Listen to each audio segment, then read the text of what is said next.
Bildiğiniz kimi İran rejiminin sözde seçimleri İran təqvimi ilə İsfəndin 11-də keçirildi. Bu seçimin özelliği qatılım oranının, yəni mizan-ı müşarikətin çox düşük olduğuydu. Yəni elə bir düşük səviyyə ki, geçen seçimlerle müqayisədə bir rekord ortaya çıktı. Ama İran'ın her bir bölgesinde, məntəqəsində düşük oran paralel değildi. Bazı bölgelerde ve bazı şehirlerde qatılım oranı gözləntilərdən daha yüksəkdi. Və bu arada Qərbi Azərbaycan, özellikle Urmiye şehrində seçimlerin olumsuz sonuçları dikkat çəkiciydi. Mən birinci analizimdə bu seçimdən Qərbi Azərbaycanda özellikle Urmiye'də təspitlərimi danışmışam və hər kəsdən o analizin eşitməsini dilərəm. Ama bu analizde, yani Qərbi Azərbaycanda seçimlerin arkasında İran rejiminin hangi planları vardı diye danışmak istəyirəm. Ama analize girmeden seçim haqqında bazı faktlara dikkat çəkmək istərəm. O cümleden bu ki, İran rejiminin geçirdiği seçimler İran'ın her bir bucağın veya məntəqəsini nəzərə alırsaq, etibar cəhətindən bu seçimlerin hiçbir etibarı yoktur.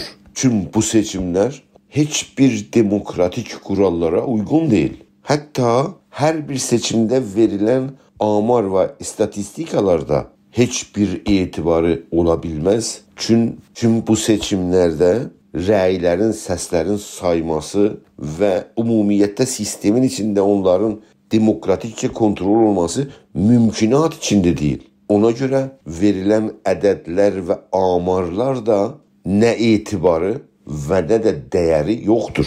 Ama İran rejiminin derin irticai ve faşisti plan ve programlarına baktığımızda o rejimin her bir hareketi, siyaseti dikkatle nezaret altında saklanmalı ve dikkatle onu analiz etmek lazımdır. Xüsusilə seçim məsələsi qeyri-fars məntəqələrə gəldiyində və bu məntəqələr güvənlik və ya əmniyyəti məntəqələr hesab olduğuna görə daha çox saxtakarlıq, daha çox təqəllüb, daha çox şeytənət və xalqlara qarşı daha çox komplolar ya totələr bu xalqlara qarşı işlənməsi daha çox gözlənir. Amma Azərbaycan-ı Qərbidə sözdə seçimin sonuçlarına baktığımızda İran rejimi tərəfindən iki məqsəd və hədəf izlənməkdədir. O iki hədəfdən birisi qısa müddətli hədəflər və ikincisi uzun müddətli hədəflərin izlənməsi gözə çarpır. Birinci, qısa müddət hədəflərə yönəlik İran rejimi Qərbi Azərbaycanda və ələlxüsus Urmiye'də seçimlərdən hansı qısa müddətli hədəfi izləyə bilər? İran rejiminin qısa müddətli hədəfi Qərbi Azərbaycanda, ələlxüsus Urmiyədəki seçimlərdə nə ola bilər? Birinci və çox əyan hədəfi Türk-Kürd gərginliyini bölgədə artırmadır. Bu gərginlik və ya bu türlü gərginlik İranın hangi qeyri-fars bölgəsində olursa, İran rejiminin mənfəətini təmin eləyən bir gərginlikdir. Çünki bir tərəfdən qeyri-fars xalqların güclərini, enerjilərini öz aralarında sərf etməsinə səbəb olur. İkinci tərəfdən mərkəzin zehniyyətin qeyri-fars xalqlara qarşı negativ yönətməyə bir şərait yaradır. Qərbi Azərbaycanın, ələlxüsus Urmiyənin sözdə seçimlərin sonucuna baxdığımızda bu gərginliyin artmasının aşkar dəlilini görə bilərik. Geçən 45 ildə yalnız bir istisnadan sonra hər zaman Urmudan 3 Türk'ün seçilməsi, amma son seçimdə 3 nümayəndədən ikisi Kürd olması və ona ek hər zaman Türklər seçilərkən son seçimdə seçilən Türk'ün səsi 2 seçilən Kürdün səslərindən ən düşük səviyyədədir diye her bir məntiqlə bu seçimlere bakana bir söz deməkdədir. Hatta bu sonuçların içinde Türklere karşı bir aşağılama da söz konusudur.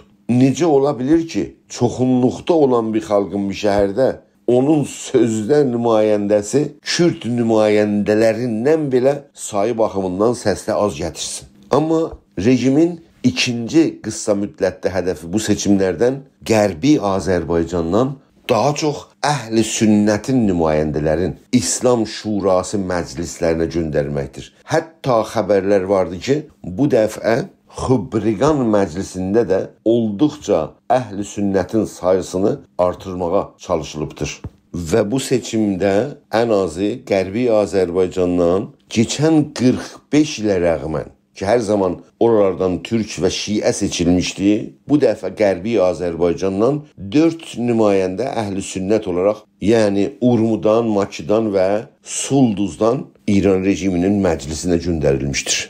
Bu ədədə ek olaraq yenə də geçmişə rəğmən Türkmənlərdən bir Əhl-i Sünnət nümayəndəsi Xübriqan məclisinə göndərilmişdir. Bu soruya ki, Əhl-i Sünnətin nümayəndələri İranın məclisində və ya Xübriqan məclisində hansı işləvi, yəni əməlkərdi vardır deyə düşünürsək, İran rejiminin məqsədi və hədəfi Əhl-i Sünnətin nümayəndələrini məclisdə və Xübriqanda artırmasını da yaxşıca başa düşə bilərik. Hər kəsə aydındır ki, həm bu devrin məclisi və həm bu devrin Xübriqan məclisi İran rejiminin gələcəyi üçün çox önəmli və hətta bəlkə həyati rol oynayan bir məclislərdir. Çünki çox böyük ehtimalla bu məclislərin devrində rejimin üçüncü vəli fəqihi seçilməlidir. Çünki bugün Əli Xameneyi, İran rejiminin vəli fəqihinin yaşı 84-ü aşmışdır. Yəni onun yaşı və xəstəlikləri nəzərə alınırsa, bu devrdə çox böyük ehtimalla yeni bir vəli fəqihin seçilməsi qaçınılmaz olacaqdır. Və dəqiqən elə buna görə də bu devrdə məclisin və Xübriqan məclisinin tərkibi gələcək vəli fəqih seçmədə çox önəmli bir rol olmalıdır. Yəni yeni vəli fəqihin seçilməsi nə qədər sakinliklə, nə qədər gərginsiz və nə qədər problemsiz keçirsə, o qədər bu rejimin mənafiyi təmin olmuşdur. Çünki hər kəsə aydındır ki, rejim içi mekanizmində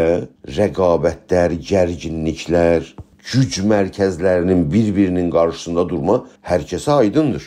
Ona görə bu rejimin iqtidar bölümü bu məclislərin tərkibinin gələcəyi təyin etmədə və hətta bu sürəcin sakinliklə keçməsində onların böyük mənfəətlərin sağlanması əldə olur. İndi ki, bu iki məclisin tərkibinin bu keçiş sürəcində ələlxüsus bu devrdə tərkibinin əhəmiyyətini başa düşdük, onda bu sual meydana gələcək ki, Əhl-i Sünnətin nümayəndələrin artışı həm məclisdə və həm Xübriqan məclisində nə etki və nə təsir ola bilir? Sualın cavabı seçilən nümayəndələrin dini inanclarıdır. Yəni Əhl-i Sünnətə aid olmalarıdır. Yəni Şiə olmamalarıdır. Yəni İran rejiminin iç mekanizmlərində, yəni rəqabətlərdə, gərginliklərdə, hətta siyasi və iqtisadi güc mərkəzlərində İran rejiminin içində ciddi bir rollarının olmamağıdır. Yəni hər bir Əhl-i Sünnət nümayəndəsinin məclisdə və ya Xübriqan məclisində olması o rəyin etkisiz və təsirsiz olması deməkdir. Amma düşünün ki, məclisə göndərilən o 4 Əhl-i Sünnət nümayəndəsi Qərbi Azərbaycandan yerinə Şiə getsəydi. Şiələr istər-istəməz İran rejiminin iç mekanizmlərində, rəqabətdə, gərginliklərdə, güc mərkəzlərini icad etmədə və bu vasitə ilə gələcək 3-cü vəli fəqihin seçilməsində məsələ yaratmada rolu ola bilərdi. Amma Əhl-i Sünnətdən İranın Şiə mərkəzli məclisinə yolu açan nümayəndələr o rəqabətlərdə, güc mərkəzlərində və ya gərginliklərdə hangi rolu oynaya bilər? Hangi cəsarətə ola bilər ki, elə bir rol oynasın? Ona görə bu devrdə məclisin sakinliyi və 3-cü vəli fəqih seçilməsi sürəcini kontrol altında saxlamaları üçün bu devrdə və imkan daxilində əhl-i sünnətdən məclisə gedən nümayəndə bu devrdə rejimin mənafeyini təmin edən bir faktordur. Bu analizdə İran rejiminin Qərbi Azərbaycanda keçirdiyi seçimdən qısa müddətli hədəflərini, məqsədlərini ələ aldıq. Amma gələcək bölümdə İran rejiminin Qərbi Azərbaycanda uzun müddət hədəf və stratejisini araşdırıb axtaracağıq. Məni dinlədiyiniz üçün təşəkkür edirəm.